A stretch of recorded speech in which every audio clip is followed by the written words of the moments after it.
Yo, listen, we are here to do a recap video for UFC 323, one of the best fight cards I've ever seen. The main event, one of the best fights I've ever seen.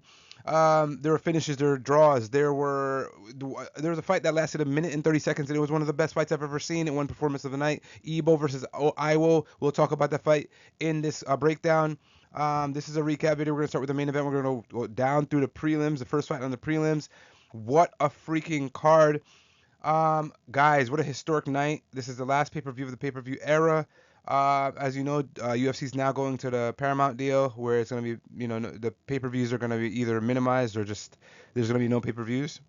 So, what a way to end the pay-per-view era. Petr Yan versus MERAB was one of the best fights I've ever seen. I went back and I rewatched the fight. I was on a roller coaster of emotions last night. I was freaking out. People were looking at me, and I was in a bar watching the fight. People were just like, "Okay, this guy's he's either what's going on here," and I didn't care. I did not care because Jan put on a performance of a lifetime. We knew this was possible, right, in the first fight. And going back, we've listened to Jan say that he was hurt. He wasn't 100%. He was fighting with one arm. I believe it now. This was a night and day performance compared to the last time. MERAB still did his thing though, as far as like the cardio and just being a robot out there and being a machine. He shot 30 takedowns. 30 takedowns in this fight. He only got 2 of them. But I mean, he still elevated Petr Yan off his feet, on his shoulders. That signature pick him up off the ground and slamming him on the ground. Still did that. MERAB is built. Something is. They need to study MERAB, like really, seriously. He was getting beat the fuck up. I went back and watched this fight. I believe it was a 50-45. I'm at Starbucks. I believe it was a 50-45, guys. I believe it was a 50-45. I don't know that a lot of people are saying that. I think the judges were even giving it a 49-46. But the fight won performance of the night. Fight of the night. And that was one of the best fights in the history of that division. I think that this now buds a rivalry between the two. I can see MERAB going and winning one or two more and then coming back for a rematch. Because he is the GOAT of the division. MERAB can do whatever he wants. Literally whatever he wants. He's so good, man. It's ridiculous. The thing is, MERAB, it's not the skill level. It's just pure heart and determination with MERAB. That's literally what it is with MERAB. He's not good really anywhere where he doesn't really excel anywhere, right? Yes, he's a good wrestler and he could take you down, but he doesn't know how to keep you down. He doesn't, and I don't think he wants to. The first fight he landed 50 takedowns, and I said that if Jan wants to win the second fight, he's gonna have to minimize the 50 takedowns to down. He's gonna have to minimize it to 30. Watch the video. I said this specific thing. He's gonna have to minimize the takedown attempts by MERAB to 30 because MERAB doesn't even want to get the takedown. He just wants to make you work. So if you have to defend 50 takedowns, he's cool with that because he's going to gas you out. He's cool with that. You know what I mean? Jan was able to hold MERAB to 30 takedowns last night, which is freaking crazy, man, to say. 30 takedowns. Jan landed 5 takedowns on MERAB last night. Jan had more control time on the ground than MERAB last night. All these things are insane to think about, that a human being, another human being, can do that to MERAB. In a way, Jan out-cardioed MERAB. In a way. I think it was a 50-45. Petr Yan won every single round. He damaged MERAB way more in every single round. I think this was a 50-45. The fight starts, right? The fight starts, and Jan or MERAB cracks Jan immediately into the fight, and I'm worried. I'm like, okay, crap. Here's the improved striking. Damn it. Jan settles in and starts working beautifully behind that jab, baby. Just throwing that jab out there. Lands a 1-2 right down the middle. Busts MERAB's nose wide open. His shit is just leaking. Right? Midway through the round, MERAB does grab Jan, and he's controlling him. Knees to the thigh, that dumb shit that he does. And it's I'm thinking, okay, damn, this might give MERAB the round. But, I still had Jan on damage. The last, I think, like 30 seconds of the fight, or I can't remember the last 30 seconds, MERAB gets a hold of him again. But the thing about it is, I still give that round to Jan because he didn't really do that much damage with those takedowns. Jan stuffed 27 takedowns tonight. And like really easily stuffed these. Not easily, but like handedly stuffed these takedowns. You know what I mean? Yeah, Yan was he was in his element tonight, man. He was in his element tonight.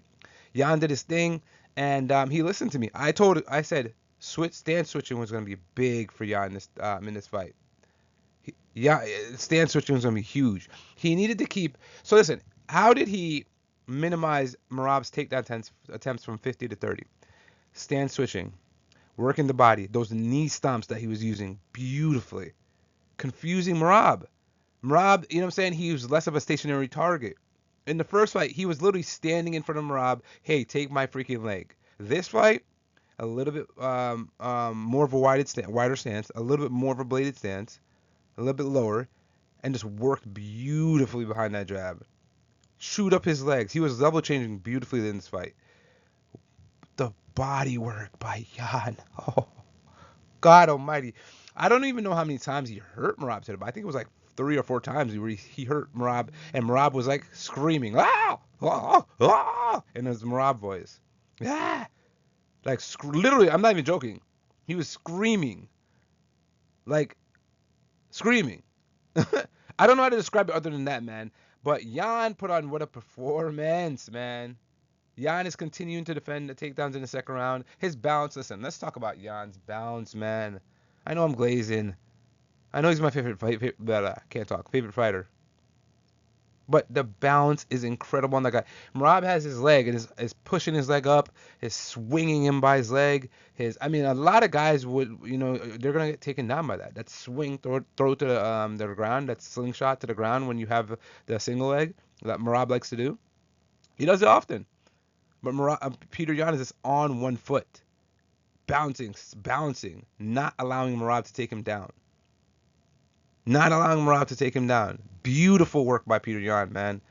You know what I mean? So all those knee stomps, those the body work, the level changes, him getting takedowns, all of that kept MERAB from getting the 50 takedown attempts and dropping it down to 30. So that's one of the major things that I said in my breakdown video, how Petr Yan could win this fight. And one of those ways was he needed to stuff MERAB's takedowns, or minimize MERAB's takedown attempts from 50 to 30. Because again, MERAB doesn't need to get the takedown; he just needs to make you work. That's what MERAB is trying to do. It's insane that MERAB doesn't really excel anywhere. Even wrestling, he doesn't really excel in wrestling.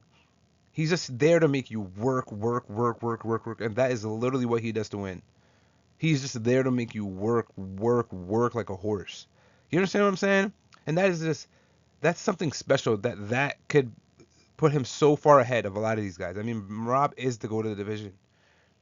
This win for Petr Yan really does catapult him into that conversation. Now you got MERAB, he's got Davison Figueiredo, he's got Jose Aldo, he's got Song Yadong, he's got Corey Sandhagen. Those are goated wins. Then you throw in the Dodson win. Then you throw in the Raya Faber win. Marcus McGee. These are all like great wins. He has like 8 great wins. I mean, he comes back in and, again, Sean O'Malley's already talking that shit. Hey, Yan versus O'Malley too would be one of the biggest fights ever. Sure it would, but you would lose. Like you lost the first fight. You're not going to stand in the front of Yan one-dimensional and win. This is not. I think Yan's wrestling's gotten better. I think Yan is obviously his striking is what it is. I think in the second fight, I think he dominates O'Malley. So yes, please, O'Malley beat Song Yadong, and I want to see so we can get our win back. We can get our win back. Damn it. Okay. Listen, man. This was a really dominant performance by Yan, and I know I'm a huge Yan fan. That's the thing though. Like, it's not just that.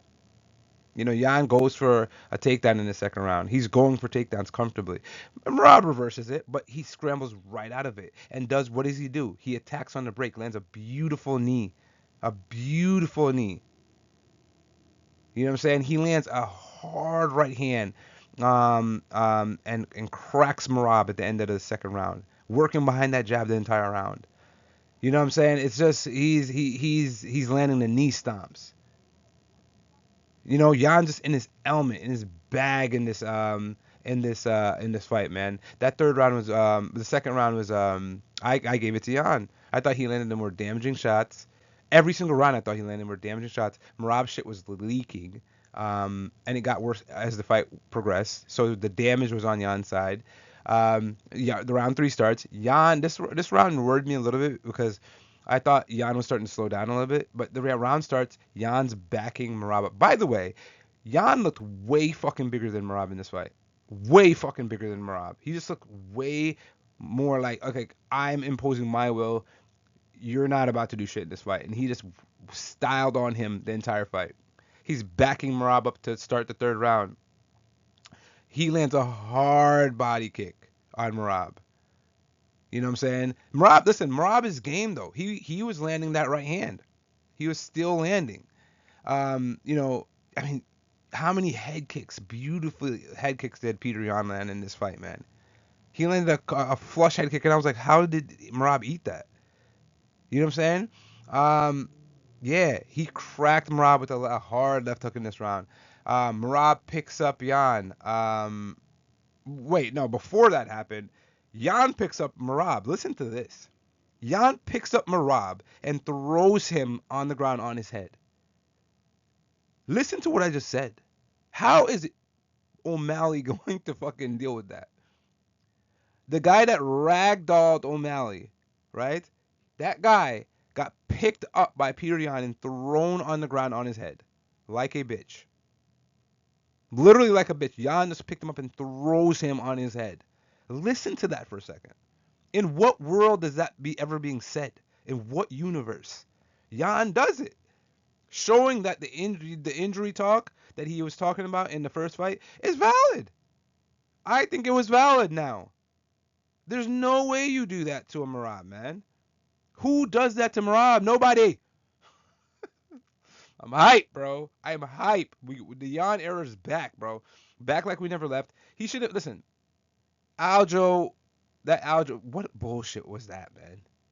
That was Jan's win right there, man. He was beating his ass the entire fight, and Aljo puts on the performance of a lifetime, fakes a fucking knee, and puts on a performance of a lifetime. It's like, come on, bro. You know what I mean? Then he gets a rematch, and we saw what happened there. I thought he fought with too much emotion in that fight, and then the Merab fight. So Yan literally should be on should have had Merab's run, but it's okay. Yan is still only 31 years old, bro. So, anyways, let's get back to the fight. Jan's starting to slow down a little bit in the third round, right? He's starting to slow down a little bit, and I'm getting worried because I'm thinking Merab's about to start taking over. But Merab shoots for a takedown. Yan sprawls it. On the break, Yan lands a beautiful knee. Beautiful knee. You know what I'm saying? Yan shoots for a takedown. And I was a little worried because he tried to take down air. I don't know what he was trying to take down, but Merab gets out of the way. And you know what I'm saying? I'm thinking like, come on, Yan, just outstrike this guy like you are. But I get mixing it up. You know what I'm saying? I get it. He lands a hard body kick and hurts Merab so badly. I thought Yan was gonna finish this fight multiple times. He had Merab retreating. He had yeah, and even after that body kick, he lands a hard right hand, hurting Merab again to end the round. What a performance by Petr Yan, man.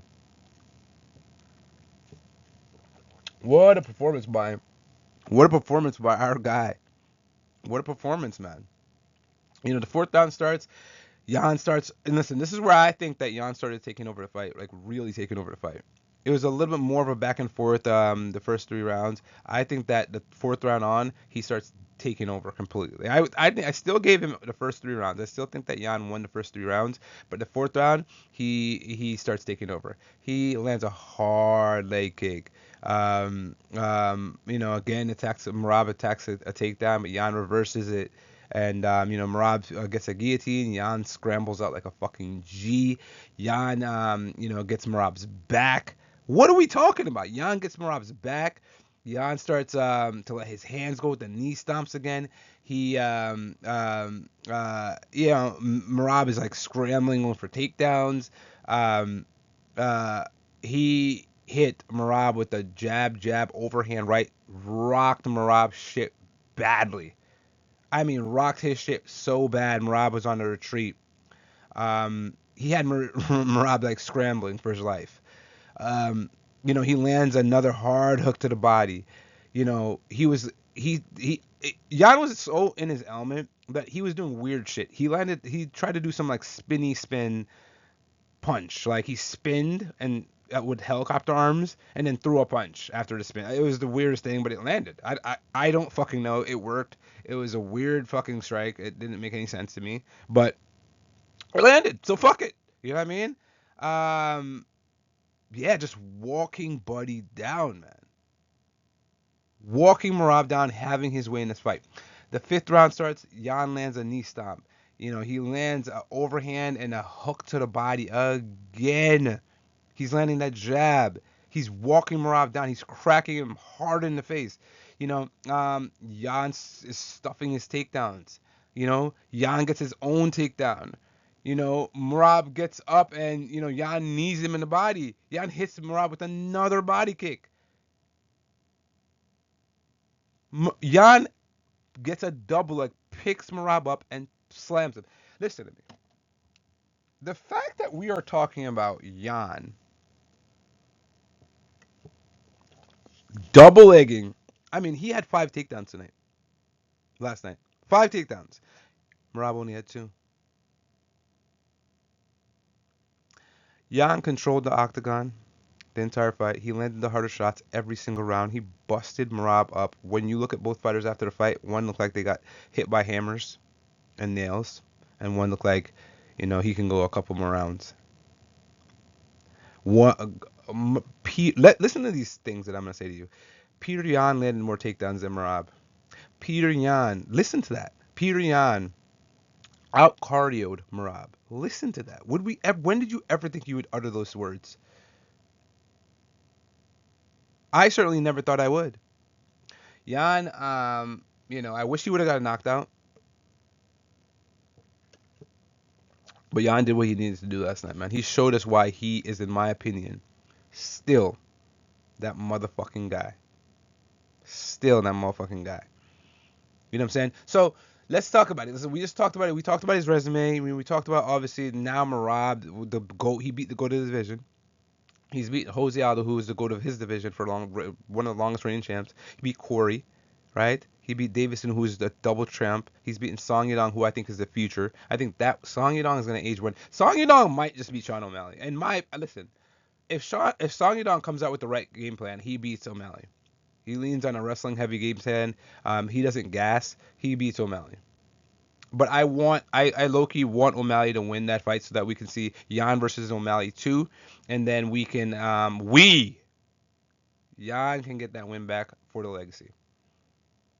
Yan gets that win back for the freaking legacy. Let's go, man. What a performance tonight. This is one of the best fights. What a way to end the pay-per-view era, man. This is the last pay-per-view of the UFC era. They just obviously, they signed a massive deal with Paramount. No more pay-per-views. So we're going to be watching these fights for, way less. There's going to be some big fights, man, in this division now. But it shakes it up a lot because either way, Merab was lapping the division, but now Petr Yan's almost lapping the division. He's almost lapping the division with the O'Malley win and then Umar. Ooh. I low-key want him to get the Umar fight first. Yeah, I want that. I want to see that fight, man. I think Petr Yan handles Umar. If Merab's doing that too, I think Petr Yan handles Umar. You know what I mean? But that's a fight that would be so good, man. The striking, the grappling, that fight would be insanity, man. Listen, Petr Yan has improved his wrestling, his takedown defense. What is Sean O'Malley? Petr Yan, okay, Merab picked Sean O'Malley up off his feet, slammed him, strangled him. Petr Yan picked that guy up and put him on his butt 5 times. 5 times. Petr Yan has improved leaps and bounds. Where does O'Malley beat Petr Yan? He didn't win in the first fight, by the way, even though they gave him the win. He didn't win that fight, man. Let's stop it. Stop the foolishness, man. Go back and watch. He did not win that fight, okay? Yan should be he should have had the MERAB legacy, the run. And listen, this is almost better. He climbed back up to the top, but we know that Aljo fight was bullshit. The Oscar-winning performance by Aljo after getting his ass whipped for 4 fucking rounds. He puts on a performance of a lifetime, winning the championship in the worst fucking possible way ever. Yan loses his second fight to Aljo because I think he was highly emotional. He wanted to kill Aljo. But if you go back and watch that fight, Yan easily won the 4th and 5th round. Easily, in my opinion. You know, he was just overextending himself because he really was trying to hurt Aljo in the first 3 rounds, in my opinion. And then he runs into MERAB. And listen, the whole injury, his arm wasn't working or his arm was injured. I believe it now. After that type of performance, I 100% believe that he was hurt. 1,000% I believe that he was hurt. You know what I'm saying? So, guys, listen, man. We are back on top of the fucking mountain, bro. We are back. This fight won performance in the night. This fight card was crazy. Like I said, there was, I think, 9 finishes on this card. The first 10 fights had 7 finishes in them. You know, we're gonna go on to the second fight, the co-main event, the most anticlimactic way for the fight to end. I was so disappointed, man, so disappointed. You know, I thought that Pantoja was gonna go out there and he probably would have, you know, blitzed right through Van. Now I think this is gonna set Van up for a nice little run. Actually, no, because Dana said that Tatsuro Taira versus Van would be next. Asia versus Asia. Yeah, so the fight starts, and essentially what happens is Pantoja is getting in on the grappling attempts, and I think Van shrugs him off, and you know, Pantoja tries to brace his fall, and his elbow, it looked like he had hyperextended his elbow, but he dislocated his shoulder is what it was. Crazy. Like, when you look at that, it looks like his elbow bent back, but it was his shoulder. So I don't know, you know, how that happens, but you know, Joshua Van is the new champion, man. He's a new champion. It's kind of unfortunate that it happened the way it did, but you know, Joshua Van, you can't take anything away from him. He's been incredibly active. He's fought like 7 times in the last year and a half, and he lost. Listen, if I'm Charles Johnson, I'm calling for a title shot. Like, I'm calling for a title shot. Especially, who's Charles Johnson fighting next? He's fighting Alex Perez. You beat Alex Perez, call for a title shot. I understand. He's now beaten, he beat Joshua Van, oh God, what's the kid's name that he beat in the last fight? Is another prospect. Loner Kavanaugh. Great win versus Loner. I know Loner's not ranked, but if you beat Alex Perez, I beat the champ. I'm better than the champ. But we know that Tatsuro Taira versus Van is going to be next. I personally think that, and we'll talk about Tatsuro Taira here in a minute, but I think Tatsuro Taira wins that fight, man. His grappling, and he showed it tonight, is just on another level. The guy is going to get your back. There's just, like, imagine what Tatsuro Taira versus Joshua Pantoja would have looked like if that fight happened. Holy shit, the scrambles. I think Tatsuro Taira would have won that fight too. Tatsuro Taira, I think his grappling is just the next level for this division. He will get your back, and if he gets you on the ground, you're in his world. Brandon Moreno's no scrub. On to the next, right? We're going to go to the feature fight. Brandon Moreno is no scrub. Tatsuro Taira, the first round, Brandon Moreno and Tatsuro Taira, Brandon Moreno gets him in a triangle. Brandon Moreno has a triangle locked in. Tatsuro Taira is so positionally weird, he's not even worried about the triangle. He just stacks Brandon Moreno, rides the round out. Second round comes, he gets Brandon Moreno down. He just he gets his back, flattens him out, and just rains down disgusting, nasty ground and pound on Brandon Moreno and finishes him badly. You know, Tatsuro Taira is a problem, man. He's a real problem, and because of his takedown ability, he what do you call it? His striking, his setups, he can stay basic behind his strikes, not overextending himself. I think that he's going to be a problem in this division. You know, Brandon Moreno's no scrub. He's one of the goats of the division. You know, Brandon Moreno is one of my favorite fighters of this division, and so is Tatsuro Taira. I think Tatsuro Taira is going to take the mantle, man. I see him beating Joshua Van. I do. It'll be a crazy fight, but I see him beating Joshua Van. On to the next fight. We got Henry Cejudo versus Payton Talbott.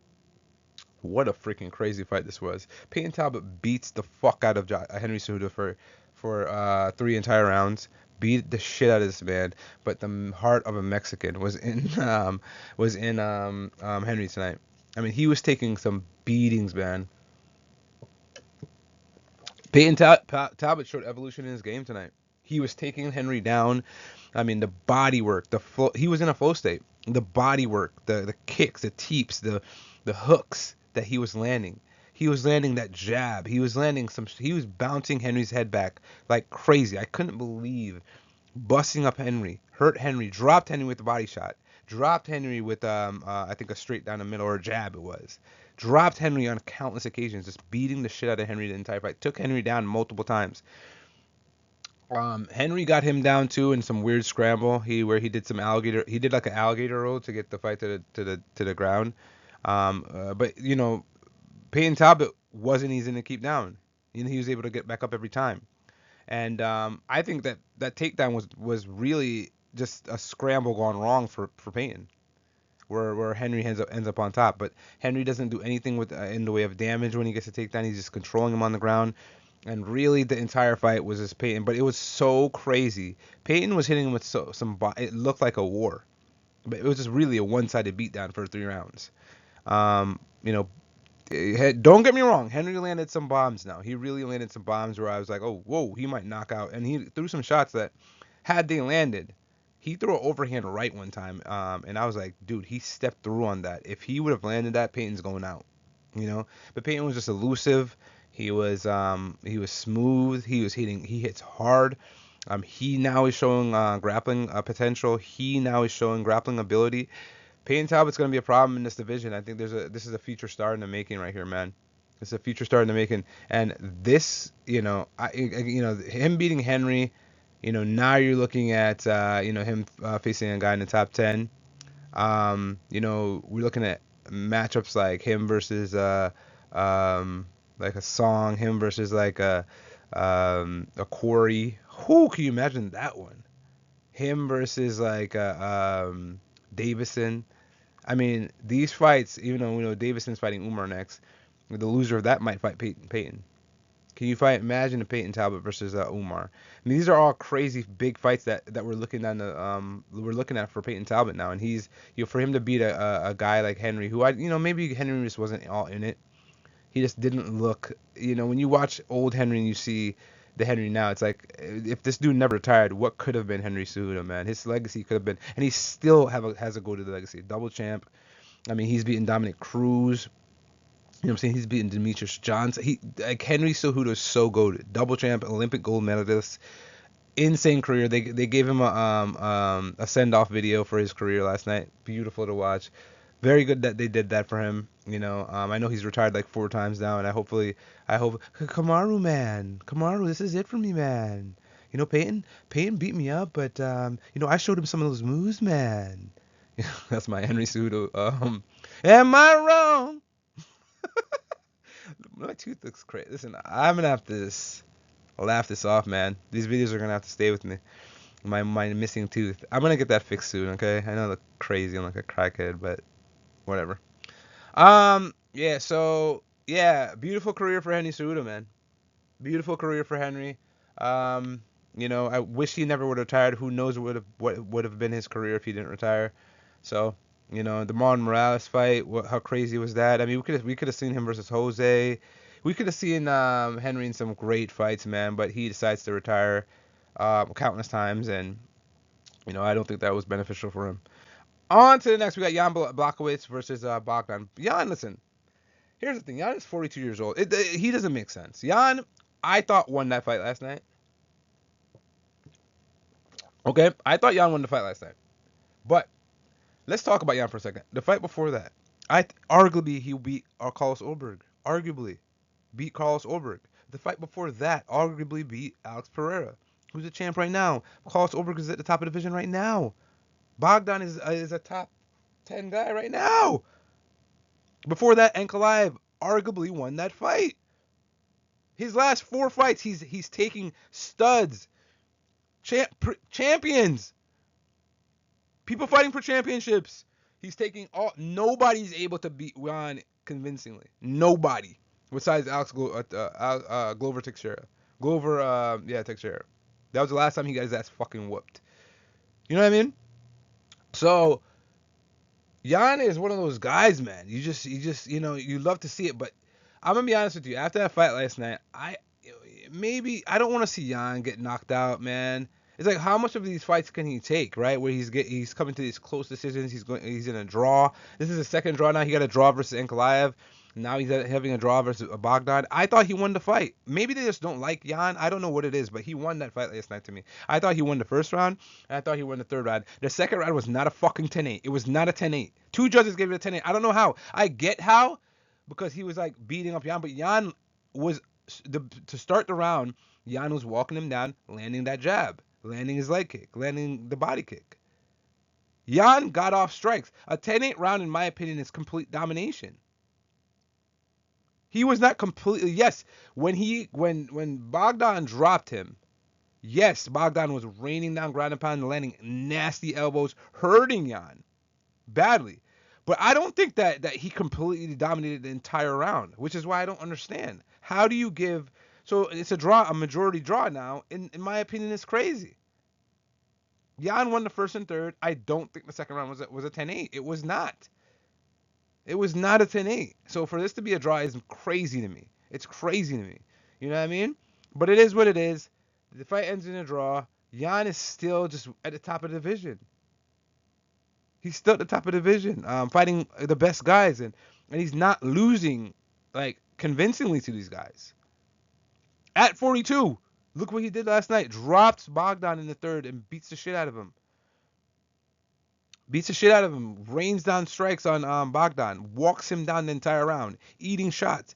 You know what I'm saying? Like, listen, Yan has this like weird offbeat just style where he just he's plotting forward, he's feinting like excessively feinting. He's you know what I'm saying? And the timing's off, it's offbeat when he's throwing, so you just don't, he's slow, but you don't know when shit's coming. And it's so powerful, you have to freak out. Same thing with Bogdan. Bogdan is a weird style too, where his hands are at his hands are low, but they're kind of not, and you can't really see his strikes coming, and he'll just catch you out of nowhere. Both of these guys have awkward styles, and you saw that in the fight last night. But great fight, a majority draw. I thought that Yan won the fight, but again, man, it's just sad to see like how different does Yan's career go if he gets that Ankalaev win and he becomes a champion again. Or if he beats Alex Pereira, or even if he beats Carlos Ulberg. How much different is Jan's career at this point if he gets one of those wins back? You know what I mean? It's a game of inches in this game, in the fight game, man. It's a game of inches. It's fucking crazy, man. On to the next, we got Manuel Torres versus Grant Dawson. What a fucking brutalization. You know, Manuel Torres comes out and he fights exactly how he should, man. He's fighting long. He's fighting. He's very hesitant. He's very respectful of Grant Dawson's takedown ability, his grappling and wrestling ability. He's fighting long, and boy, does he catch. Okay, wait. What did I say that he caught? Hold on one second. He caught. It was a shovel uppercut. Yeah. He catches because the thing about it is Grant Dawson in this fight. What is wrong with these guys? You're striking with one of the most dangerous men. You need to dive for his legs. He's striking, throwing the worst setups, looping shots against one of the most dangerous strikers in the division, Manuel Torres. Gets caught with a shovel uppercut when he whiffs on I think it was like an overhand right. He whiffs on it, and Manuel Torres just times it and catches him with the shovel uppercut. Drops him fucking badly, man. Terribly. Drops him. You know what I mean? It's like, why? You're an elite wrestler. You're clearly the better wrestler. Die for his legs. When you get him a little tired now, then I can understand trying to strike with them.